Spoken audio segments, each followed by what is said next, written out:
बिस्मिल्लाहिर्रहमानिर्रहीम। इय्याका नअबुदु व इय्याका नस्तईन। अस्सलाम वालेकुम रहमतुल्लाहि व बरकातुहू नाज़रीन। उम्मीद करता हूँ आप सब खैरियत से होंगे और आप लोगों की ज़िंदगी अच्छी गुजरी होगी। मैं हूँ अमाद मजीद और आप देख रहे हैं यूट्यूब चैनल। आज की बड़ी खबरें लेकर आपकी खिदमत में हाजिर हूँ। आज है 20 अक्टूबर, साल है 2022। बड़ी खबर, बड़ा इंकशाफ, क्या ऐसा भी हो सकता है? बड़ा इंकशाफ किसने किया? इलेक्शन कमीशन ऑफ पाकिस्तान से, इस्लामाबाद हाई कोर्ट से, सुप्रीम कोर्ट से और बैंकिंग कोर्ट से बड़ी खबरें लेकर आपकी खिदमत में हाजिर हूँ। आज एक अहम दिन था, अहम समाअत सुप्रीम कोर्ट में हुई। उस समाअत का अहवाल क्या है?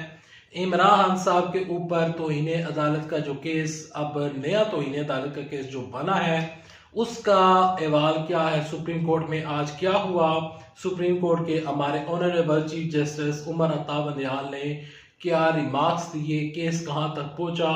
इस्लामाबाद हाई कोर्ट से कुछ अहम केस और इलेक्शन कमीशन ऑफ पाकिस्तान के कुछ ताज़ा तरीन बयानात, और इसके अलावा एक केस, उसका फैसला महफूज हुआ है। वो कौन सा केस है वो भी आगे चलकर डिस्कस करूंगा, लेकिन उसको डिस्कस करने से पहले, आगे बढ़ने से पहले आप सबसे एक छोटी सी गुजारिश करूंगा कि इस वीडियो को लाइक कीजिएगा, चैनल को सब्सक्राइब कीजिएगा, साल का नोटिफिकेशन बटन दबाइएगा ताकि जो आने वाले वीडियोस हैं आप उनको मिस न कर सकें। सबसे पहले बात करते हैं सुप्रीम कोर्ट की। सुप्रीम कोर्ट में एक केस जमा करवाया गया और वो केस ये है कि सुप्रीम कोर्ट ने जब 25 मई को दो तरह के जो हुकूमत पाकिस्तान है, वजीर दाखिला राना सनाउल्लाह साहब ने एक दरख्वास्त जमा करवाई थी। उस दरख्वास्त में मौक़िफ़ इख्तियार किया गया था कि तहरीक इंसाफ को एक तो लॉन्ग मार्च करने से रोका जाए, क्योंकि इन्होंने जो पहला लॉन्ग मार्च किया था 25 मई को, इसमें जो तहरीक इंसाफ के लोग हैं, तो तहरीक इंसाफ के जितने भी लोग हैं, इन्होंने इस्लामाबाद के ऊपर चढ़ाई की। रेड जोन में दाखिले की इजाज़त नहीं थी, लेकिन ये लोग रेड जोन में दाखिल हुए, तो लिहाजा इन्होंने सुप्रीम कोर्ट ने जो इनको अदूद फराम की थी कि आपने यहाँ से आगे नहीं जाना, आपने किसी किस्म का किसी चीज़ को नुकसान नहीं पहुँचाना।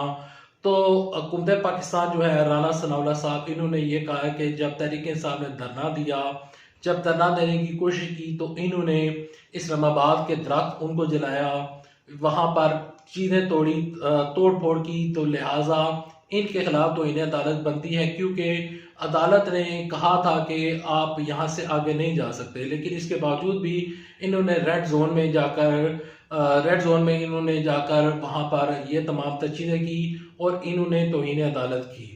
और इसके अलावा दूसरा यह है कि इस्लामाबाद में जो लॉन्ग मार्च अब इमरान साहब करने जा रहे हैं, तो लिहाजा इनको इनके लॉन्ग मार्च से रोका जाए। तो सुप्रीम कोर्ट के जो लार्जर बेंच इस केस के ऊपर बना है, तो इस केस की जो सरबराही कर रहे हैं हमारे honourable chief justice Umar Ata Bandial साहब। आज उन्होंने जो समाअत की, तो जो बकायदा तौर पर हुकूमत है, उसको ये लग रहा था कि आज तौहीन अदालत का नोटिस जारी हो जाएगा इमरान खान साहब को, और पीटीआई की जितनी भी क़यादत है उनके खिलाफ भी नोटिस जारी हो सकता है। तो लिहाजा हुकूमत ने बड़ी कोशिश की कि तौहीन अदालत का नोटिस जारी हो जाए, लेकिन आज चीफ जस्टिस उमर अता बंदियाल ने अभी नोटिस जारी नहीं किया। उन्होंने जिस तरह आपको याद होगा कि इस्लामाबाद हाई कोर्ट में जब केस जा रहा था, तो इमरान साहब के ऊपर तौहीन अदालत का जो बकायदा तौर पर जो केस था, तो उस टाइम नोटिस जारी हुआ था, लेकिन इस केस में नोटिस अभी तक जारी नहीं हुआ, और जो समाअत है वो बुध तक मुलतवी कर दी गई है।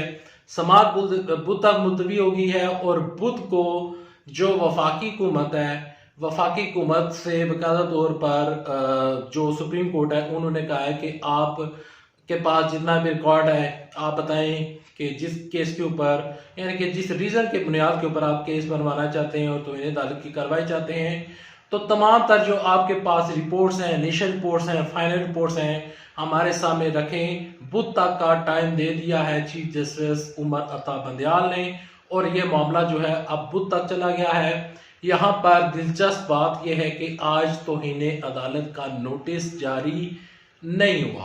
बढ़ते हैं दूसरी खबर की जानिब। दूसरी खबर है जी इस्लामाबाद हाई कोर्ट से।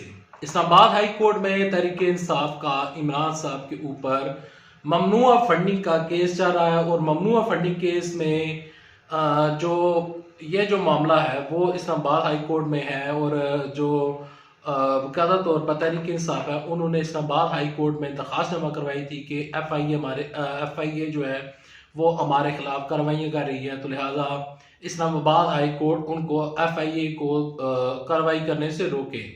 तो इस्लामाबाद हाई कोर्ट ने उस केस को सुना, उस केस के ऊपर आज उन्होंने अपना एक फैसला जारी कर दिया है और वो फैसला कुछ यूं है।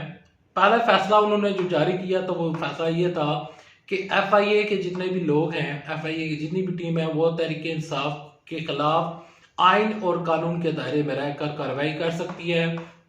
कोई भी बंदा है अगर उसने किसी किस्म की कोई इस तरह की ममनुआ फंडिंग, फॉरेन फंडिंग या इसके अलावा कोई ऐसा जुर्म किया है तो FIA उनके खिलाफ कानून और आइन के दायरे में रहकर कार्रवाई कर सकती है। तो कार्रवाई करने की इजाज़त है, छानबीन करने की इजाज़त है, सब कुछ उन्होंने उस टाइम इजाज़त दे दी थी।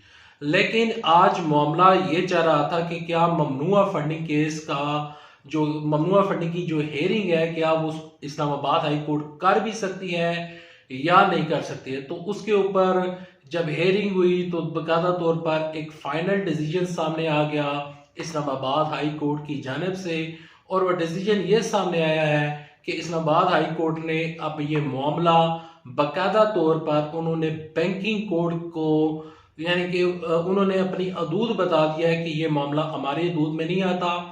उन्होंने तहरीक इंसाफ के जितने भी लोग हैं जिन्होंने दरखास्तें जमा करवाई हुई थी उनको बाकायदा तौर पर अपना फैसला सुना दिया है कि आप ये मामला जाकर बैंकिंग कोर्ट जो है आप वहाँ पर जाएं और वहाँ पर जाकर आप इस केस की मजीद जो कुछ होता है आप बैंकिंग कोर्ट में जाकर रुजू करें और यह मामला हमारे दूध में नहीं आता, हम इस केस को नहीं सुनेंगे। अगली खबर की जानिब बढ़ते हैं। अगली खबर कुछ यूं है कि आज इलेक्शन कमीशन ऑफ पाकिस्तान की जानिब से एक बड़ा इंकशाफ सामने आया है और एक हैरान कुन इंकशाफ सामने आया है।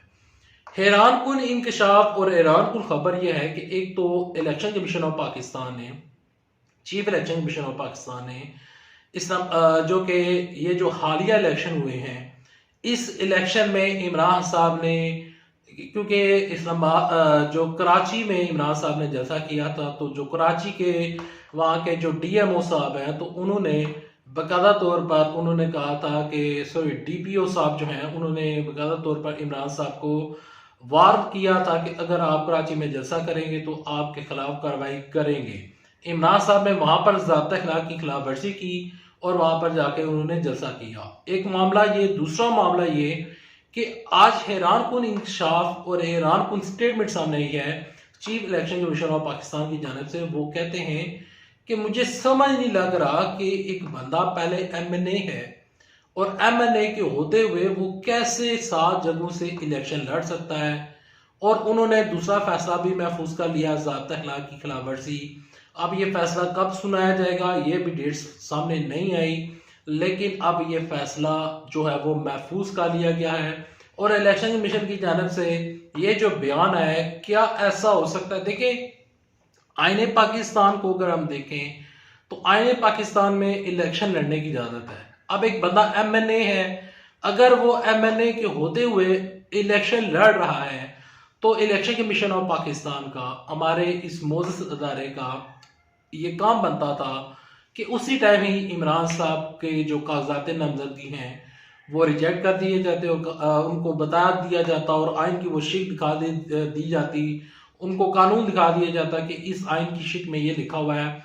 देखें जितना मैं जानता हूँ, मैं कोई वकील नहीं हूँ, मैं कोई लॉ एक्सपर्ट नहीं हूँ, मैं कोई कॉन्स्टिट्यूशन एक्सपर्ट नहीं हूँ, मैं कोई आइन का एक्सपर्ट नहीं हूँ, मैं एक न्यूज़ रिपोर्टर हूँ, एक छोटा सा न्यूज़ रिपोर्टर हूँ। तो मैं आपको जितनी मेरी मालूमात है उसके मुताबिक बताना चाहता हूँ।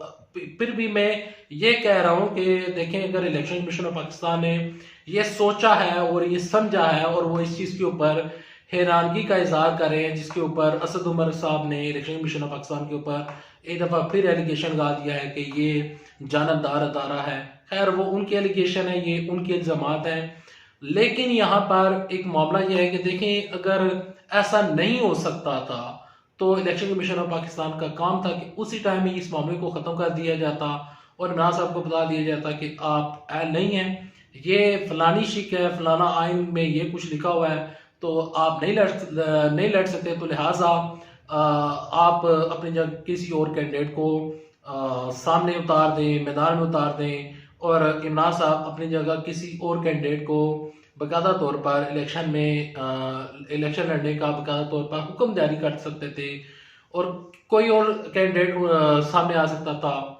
अब यह मामला पेचीदा हो गया है और पेचीदगी का आलम यह है कि इमरान साहब पहले एमएनए थे, 6 सीटें अब ये जीत चुके हैं। अब ये समझ नहीं लग रही कि इमरान साहब जो हैं वो कौन सी सीट रखेंगे, और क्योंकि उनकी जानिब से कोई भी जो फैसला है वो सामने नहीं आया।